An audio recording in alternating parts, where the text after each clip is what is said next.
Durante um passeio de bicicleta pela Lagoa da Pampulha, em Belo Horizonte, a ex-presidente Dilma Rousseff, nesse domingo, foi hostilizada por uma mulher que estava no local. O vídeo dos xingamentos foi postado nas redes sociais e foi muito compartilhado. A gente tem imagens, você que está nos acompanhando pela internet. Nesse vídeo, Dilma rebate a autora do vídeo, ela fala palavrões para Dilma Rousseff enquanto ela passa, e aliás, muito rápido. Dilma rebate a autora do vídeo, mas não é possível identificar o que foi dito pela candidata ao Senado por Minas Gerais. Vai caçar voto na pariu, à toa! Mais tarde, no Instagram dela, a ex-presidente postou uma foto do passeio, afirmou estar confiante em relação à candidatura ao Senado. Além disso, citou uma frase de um amigo: "Você está apenas a uma corrida de bicicleta do seu melhor humor." Mas, professor Vilar, ela não fez qualquer menção ao xingamento. E até a gente não pode perder a piada depois das pedaladas fiscais, né? Evidentemente o fato em si não é recomendável, né? Esse tipo de ação. A senhora xingou ela de outras coisas que deu para ver ao fundo, deu para entender, né? Agora, o que chama atenção é como é que essa senhora pode ser candidata. Claro que aí tem de ser lembrado sempre que é um crime contra a Constituição, tem de ser recordado. Ricardo Lewandowski, que é um horror juridicamente, ele é de São Bernardo, era um secretário do Aron Galante. Chegou ao Tribunal de Alçada Criminal pelo quinto constitucional, que é uma excrescência brasileira. O que é o quinto constitucional, ouvinte? Porque juiz tem de ser de carreira, prestar concurso. Não, é o quinto. Um quinto das vagas é reservado ao OAB, daí a importância das eleições OAB. Não pense que eles estão brigando lá, né? Por causa disso, e ao Ministério Público. É errado isso. O que acontece? Um senhor com a formação precária, que não faz um com um copo, que é o Lewandowski, chegou ao Tribunal de Alçada Criminal, que depois foi extinto pela Constituição de 88. Aí ele entrou pela janela outra vez, ele é o rei das janelas, ele entrou no Tribunal de Justiça e lá ficou. E depois, através de articulações com o criminoso Luiz Inácio Lula da Silva, ele acabou chegando por incrível que pareça, ao STF. Ele é de uma incapacidade absoluta, um nível cultural baixíssimo, né? Se desse uma prova de direito, ele não faz. Então esse senhor, que é o jurista da Rota do Franco Polente, por quê? Foi lá na Rota, no restaurante que já fechou, é que ele foi indicado numa conversa. Vamos colocar o Ricardo lá. O Ricardo é o Ricardo Lewandowski e tal. E assim ele chegou ao Supremo, não tem valor nenhum, zero. Esse senhor, de acordo com a nossa Constituição, quem preside o julgamento do impeachment é o presidente do Supremo Tribunal Federal. Está na Constituição.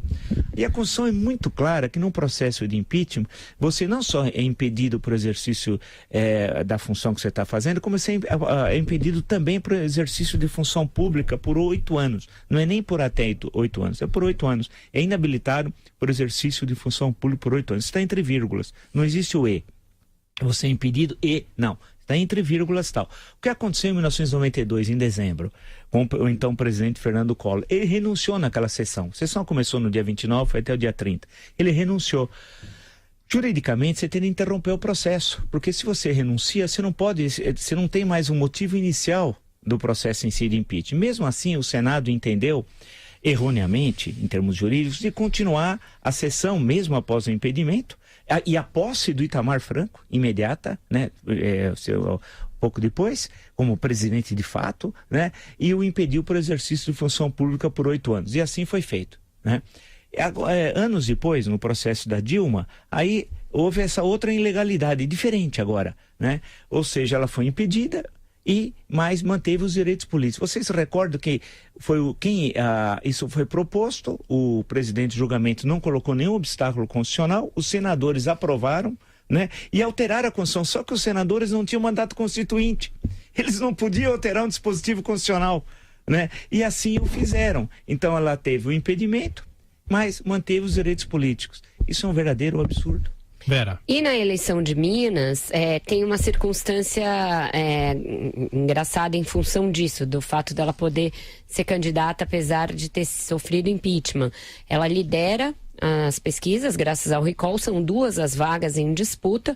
Aécio Neves, que foi seu oponente em 2014, desistiu de disputar a reeleição ao Senado, e o Fernando Pimentel, que é um governador que tem índices temerísticos ali de impopularidade, tenta nacionalizar a campanha, entrando ali na questão do Lula, lembrando a todo momento o Lula, e omitindo o seu próprio governo, praticamente falando só no golpe, suposto golpe, candidatura da Dilma. Com isso, ela vai crescendo e pode se criar uma situação em que o PT eleja os senadores, ela e talvez até o Patrus Ananias na esteira dela, e o Pimentel perca o governo para o Antônio Anastasia, que lidera. Então, os dois partidos que vêm de muito desgaste tentam a melhor estratégia para se afastar desses problemas e tentar garantir alguma sobrevida em Minas Gerais. E quem conhece bem Minas Gerais e a política é José Maria Trindade, em áudio e vídeo, que está conosco direto para Brasília. Salve, Zé Maria, bom dia. Pois é, muito bom dia, Tiago, bom dia a todos. Olha, Vera, muito bom dia. Bom dia, querido. O comentário lá era de que Aécio Neves ganharia o Senado Federal, né? Ele e a Dilma seriam polarizados e os dois seriam, então, eleitos num abraço, não de afogados, mas um abraço de vitoriosos, né? Mas o Anastasia pediu para o Aécio Neves não ser candidato. Atrapalharia muito a campanha, a eleição do Anastasia, por isso ele saiu como deputado federal, está em plena articulação, e dizem que já se reuniu com prefeitos e com aliados, e a tendência do Aécio Neves, segundo aliados, é de que ele seja o deputado federal mais votado de Minas Gerais. E imagine, aliados falam numa disputa de Aécio Neves para a presidência da Câmara dos Deputados. É assim, político vê lá na frente. Mas olha, a política, a campanha eleitoral, a sobrevivência, né, está a todo vapor. Já mostrou a cara na internet e é este o meio mais usado pelos partidos políticos e deve ali rivalizar ou talvez pela primeira vez na história ganhar do horário eleitoral gratuito. É assim que apostam os partidos menores e que têm candidatos competitivos, né, para evitar este latifúndio de horário eleitoral do ex-governador de São Paulo, Geraldo Alckmin. Portanto, a campanha nas ruas, pela internet, e será uma campanha um pouco diferente, curta e quase secreta, sem muita coisa, sem cartazes grandes, nada de outdoor, não pode showmício, enfim, será uma campanha rápida e usará muito da internet, é por isso que a campanha já está a todo vapor nas redes. Ô Zé, o Eduardo Moreira, que a partir de hoje faz parte da nossa bancada aqui do Jornal da Manhã, também quer dar um pitaco aqui na política. Só ajusta o microfone aqui, Eduardo. Bom dia. Isso que a Vera estava falando, a importância do recall, né? E numa campanha curta, com menos verba e menos outdoors e menos propaganda, esse recall é importantíssimo, e essa questão de Minas mostra como o PT ainda tem uma força e um palanque muito grande nos principais centros do Brasil em termos de eleitores, né? Então eu continuo acreditando que a gente vai, nessa eleição, vir para cá, vir para lá, ter medo desse ou daquele, e no final a gente corre o risco de ver mais do mesmo de um PT-PSDB no segundo turno, o que eu acho que nem seria muito bom para o país, porque, como já falei aqui no programa hoje ainda, você esperar resultados diferentes fazendo as mesmas coisas é absolutamente insano. É isso, Zé? É isso mesmo. Nós, Eduardo, falamos aqui sobre a impossibilidade desta renovação tão pregada e tão falada no início aí do processo de manifestações públicas e de reação da população. Os partidos se fecharam, né? Os partidos são, na verdade, são lojinhas, têm donos, né? São cartórios, se fecharam, e agora com essa novidade do controle do dinheiro de cada partido, a coisa ficou pior, e é exatamente isso. O dinheiro de cada partido político é dirigido para os deputados que têm mais chance de ser eleitos. E quem são eles? Os deputados que estão disputando a reeleição. Então é mais ou menos isso. Então não haverá a renovação prometida e esperada exatamente em virtude disso. Os conhecidos ganham. Zé, e o efeito estrutural disso é a desmoralização da democracia. Ninguém está percebendo que muitas vezes a velha história, para ser muito original, a árvore oculta floresce. Isso ninguém disse, eu criei agora, é uma novidade e tal. A desmoralização é cada vez maior. Vamos ver, não é só ver o número da abstenção, brancos e nulos, que deve ficar em torno de 1/3, normalmente a soma desses três tal, né? Alguns lugares 35%, outros 30%, essa variação. Mas é o sistema político, as pessoas entendem que a democracia não serve para nada.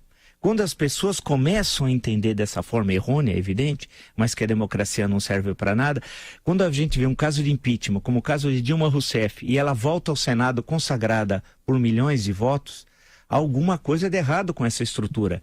Por outro lado, também, não há debate político, porque quem sai num processo de impeachment era o fim da luta. Politicamente teria terminado. Acabou. Ia para casa viver da aposentadoria. Lembra que a Cátia Abreu estava preocupada com a aposentadoria dela, tal. E pronto, acabou.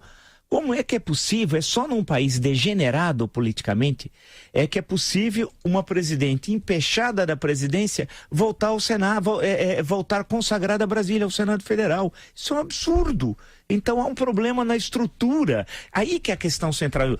Há um problema estrutural. Essa democracia já deu o que tinha de dar. Não serve mais. Ou nós construímos uma outra que dê conta da complexidade de uma sociedade civil tão dinâmica como é a brasileira, mas tem uma elite política carcomida, corrupta. Então há uma fratura entre uma sociedade dinâmica, empreendedora, né, e uma elite política corrupta e que se autopreserva, né? Então essa contradição tem de ser resolvida. O que vai acontecer? Isso emperra a saída da crise econômica. Nós vamos ficar eternamente crescendo 1%, 0, menos 1, crescimento negativo, 2, positivo, 0, outra vez. A gente não sai. A gente está dando a volta à história do cachorro, para ser muito original, que ninguém disse, correndo atrás do rabo. É a mesma coisa. E o exemplo é Minas. O exemplo é o Paraná com o Requião. O exemplo é Alagoas com Renan Calheiros. O exemplo é São Paulo. São Paulo, que a gente tem a mania de falar que sempre os problemas são longe daqui. Com Eduardo Suplicy, o Paradão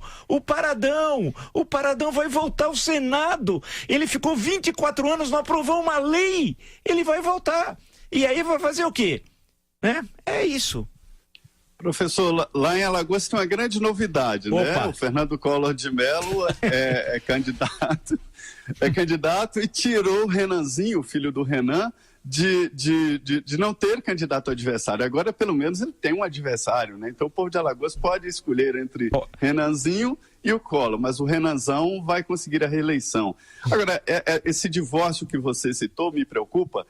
Eu me lembro do historiador Yuval Harari, do Sapiens, né? Escreveu Sapiens. Ele mostra que nós estamos, na verdade, num momento que não se para pensar, mas tudo é uma abstração. As coisas existem. O Congresso, a política, a democracia existem porque as pessoas acreditam. Se as pessoas deixam de acreditar, não pode existir, não pode continuar. E isso pode chegar a esse ponto, isso preocupa. Se as pessoas não acreditam na democracia e nos seus representantes, eles não representam. Claro. Só para a gente fechar, Eduardo. Não, eu estava conversando com um amigo meu no Rio de Janeiro esse fim de semana, aí a gente conheceu um cara ali, de repente viu que tinha um monte de gente em comum, e aí ele falou aquela velha frase, né? Pô, é impressionante como o mundo é pequeno. Eu falei, não é o mundo que é pequeno não, a renda que é concentrada, né? E no Brasil não é só a renda que é concentrada, o poder também é concentrado num número muito pequeno de pessoas. Então o funil fica sem ter muito de onde tirar. Então, como a base é muito pequena das pessoas que conseguem chegar e pleitear algum espaço aí nos partidos ou no âmbito político, fica difícil você ter essa renovação. Tem que abrir o funil, tem que deixar mais gente chegar. E aí a gente está falando de não só concentração de renda tem que ser menor, mas a concentração de poder no país tem que ser um pouco menor também. Zé Maria, bom trabalho. Até mais tarde. Perfeito. Muito bom dia. Bom dia a todos.